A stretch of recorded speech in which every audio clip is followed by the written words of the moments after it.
ഇനി വിദേശത്തു പോകുമ്പോൾ നാട്ടിലെ സിം കാർഡ് നഷ്ടമാവുമോ എന്ന പേടി വേണ്ട. ജിയോ സിം ഉണ്ടെങ്കിൽ നിങ്ങൾക്ക് വിദേശത്തു നിന്നും 2 രൂപ മുതൽ കോളിംഗ് ചെയ്യാൻ കഴിയുന്നതാണ്. കൂടാതെ സിമ്മിന്റെ കാലാവധി കഴിയാതെ സൂക്ഷിക്കാനും ഈ ഒരു റീചാർജിന്റെ പ്രത്യേകത കൂടിയാണ്. ഈ ഒരു റോമിംഗ് പാക്കിന്റെ പ്രത്യേകതകൾ കൂടി ഒന്ന് മനസ്സിലാക്കിയാലോ? ഇന്റർനാഷണൽ റോമിംഗ് പാക്ക് എന്ന് പറയുന്നത് 2 റീചാർജ് ആണുള്ളത്. 1101 1102. 1101 നമുക്ക് പുറത്തേക്ക് പോയി കഴിഞ്ഞാൽ സിം ഉപയോഗിക്കാനും 1 കൊല്ലത്തേക്ക് വാലിഡിറ്റി കട്ടാവാണ്ടിരിക്കാനും അതിൽ 933 ടോക്ക് ടൈമാണ് ഉണ്ടാവുക. പിന്നെ അത് ആ ടോക്ക് ടൈമിൻ്റെ വാലിഡിറ്റി എന്ന് പറയുന്നത് ആദ്യത്തെ 1 മാസം മാത്രമായിരിക്കും.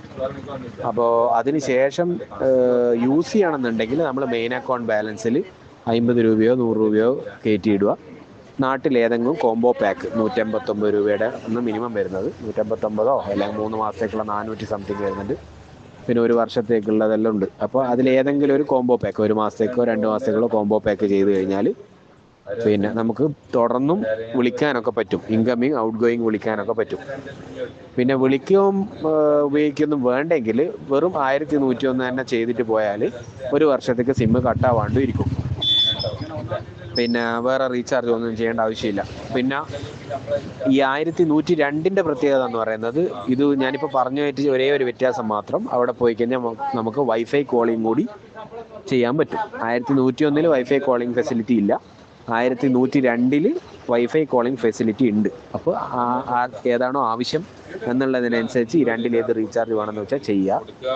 പിന്നെ ശ്രദ്ധിക്കേണ്ട ഒരു കാര്യം, നമ്മൾ പുറത്തേക്ക് പോകുന്നതിൻ്റെ തലേ ദിവസം തന്നെ പറ്റുമെങ്കിൽ ചെയ്യുക.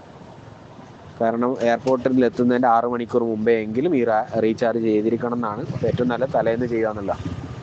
ഈ റോമിംഗ് പ്ലാനുകൾ ഒട്ടുമിക്ക രാജ്യങ്ങളിലും ലഭിക്കുന്നതാണ്. ഓരോ രാജ്യം മാറുന്നതിനു അനുസരിച്ച് ഫോൺ വിളിക്കുന്നതിനുള്ള റേറ്റ് മാറുന്നതാണ്. UAE മിനിറ്റിന് 2 രൂപ, ഖത്തർ മിനിറ്റിന് 2 രൂപ, മലേഷ്യ, സിംഗപ്പൂർ മിനിറ്റിന് 5 രൂപ. മറ്റു രാജ്യങ്ങളിൽ മിനിറ്റിന് 10 രൂപ എന്ന നിരക്കാണ് വരുന്നത്. ഏറ്റവും കുറവ് UAEയിലാണ്. ഇൻകമിങ് ഔട്ട് ഗോയിങ് അതുപോലെ തന്നെ ഏത് പുറം രാജ്യത്താണോ ഉള്ളത് അവിടുത്തെ ലോക്കൽ കോളിനും സെയിം നിരക്ക് തന്നെയാണ് വരുന്നത്.